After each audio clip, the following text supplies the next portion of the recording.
14 JPSC prelims के लिए हम लोग रिवीजन क्लास स्टार्ट किए हैं, जिसमें आज हम लोग साइंस के एक टॉपिक ध्वनि, जो कि एक महत्वपूर्ण है, तरंग, उसको हम लोग करेंगे। तो आइए इसको हम लोग स्टार्ट करते हैं तरंग से। एक रिवीजन क्लास होगा, इसको आपको सिर्फ सुनना है और रिवीजन करना है।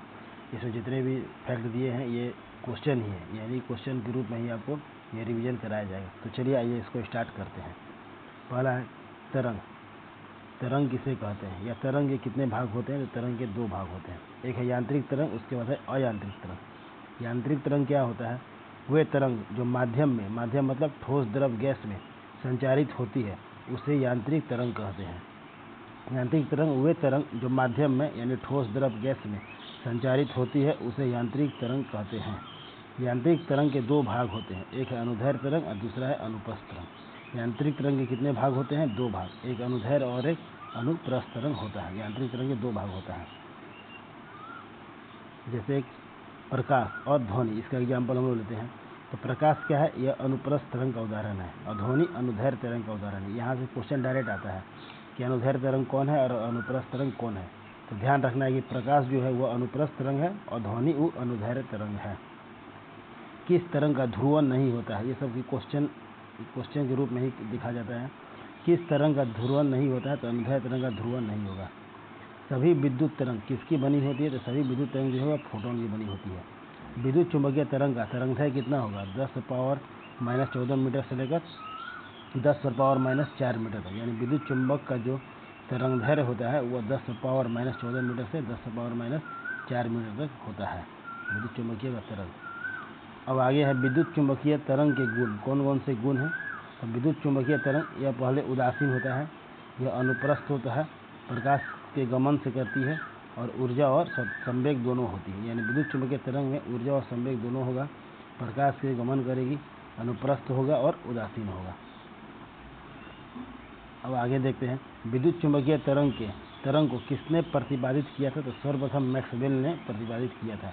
विद्युत चुंबकीय तरंग को किसने प्रतिपादित किया था? तो मैक्सवेल ने प्रतिपादित किया था। दो क्रमागत कणों के बीच की दूरी को क्या कहते हैं? तो तरंगदैर्घ्य कहते हैं। क्वेश्चन आता है सीधे सीधे कि तरंगदैर्घ्य किसे कहते हैं? तो दो क्रमागत कणों के बीच की दूरी को तरंगदैर्घ्य कहते हैं। तरंगदैर्घ्य को व्यक्त करने के लिए, मतलब तरंगदैर्घ्य को किससे व्यक्त करते हैं? तो लैम्ब्डा के द्वारा व्यक्त करते हैं। तरंगदैर्घ्य को किससे व्यक्त करते हैं? तो लैम्ब्डा के द्वारा व्यक्त करते हैं। आगे देखते हैं गामा किरण का खोज किसने किया था? पॉल विलार्ड ने किया था। एक्स किरण का खोज किसने किया था? रोंजन ने किया था। पराबैंगनी किरण का खोज किसने किया था? रीटर ने। दृश्य विकिरण का खोज किसने किया था? न्यूटन ने। अवरक्त किरण का खोज किसने किया था? हर्शल ने। रेडियो तरंग का, लघु रेडियो तरंग का खोज किसने किया था? हडज ने।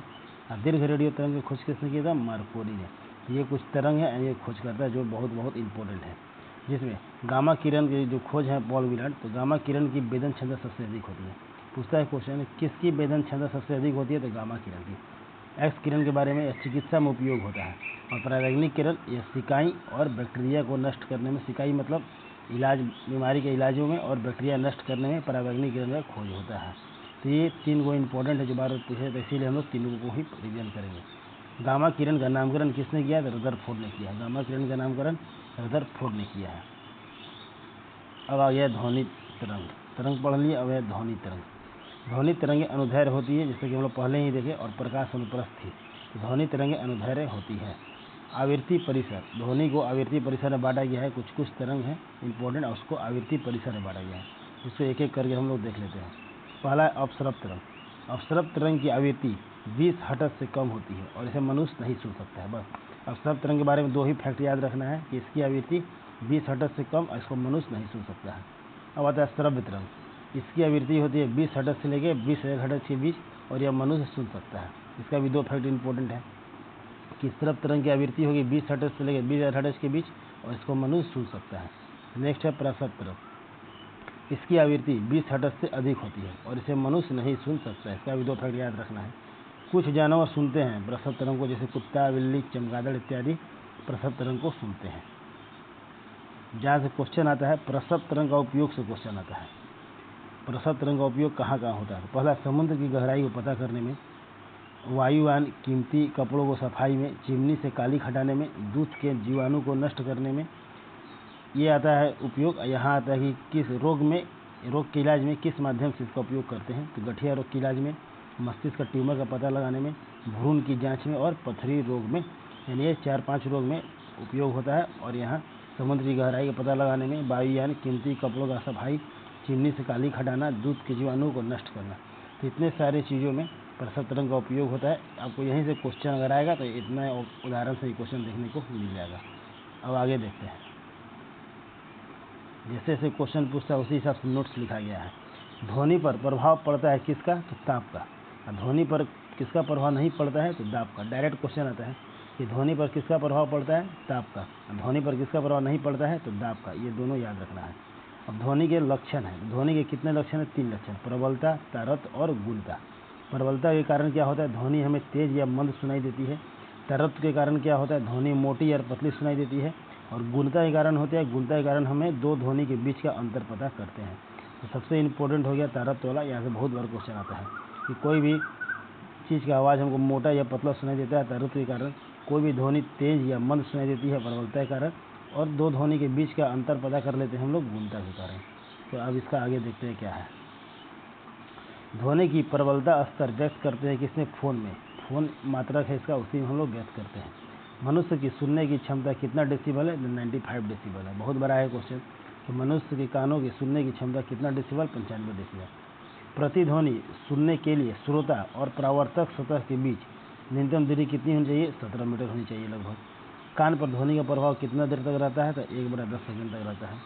ध्वनि दिन की अपेक्षा रात में अधिक सुनाई देती है, तो इसका कारण क्या है? डायरेक्ट क्वेश्चन आता है कि ध्वनि दिन की अपेक्षा रात में अधिक सुनाई देती है, तो इसका कारण क्या है? ध्वनि का अपवर्तन। इसका आंसर हो जाएगा ध्वनि का अपवर्तन के कारण।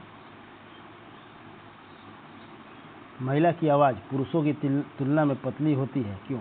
क्योंकि तारत के कारण। पहले हम लोग देखें कि तारत के कारण आवाज़ मोटी या पतली होती है, तो क्वेश्चन बनता है कि महिलाओं की आवाज़ पुरुषों की तुलना में पतली क्यों होती है? तारत के कारण होती है। हवाई जहाज़ की गति किस संख्या से ज्ञात करते हैं? तो हवाई जहाज़ की गति को मैक संख्या से ज्ञात करते हैं। और ध्वनि कम या अधिक सुनाई देगा, ये डॉपलर प्रभाव पर निर्भर करता है। ध्वनि कम या अधिक सुनाई देगा डॉपलर प्रभाव पर।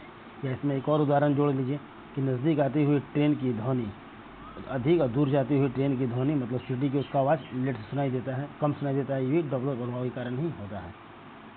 तो इस तरह से हम लोग ध्वनि और तरंग छोटा सा नोट्स के माध्यम से रिवीजन किए।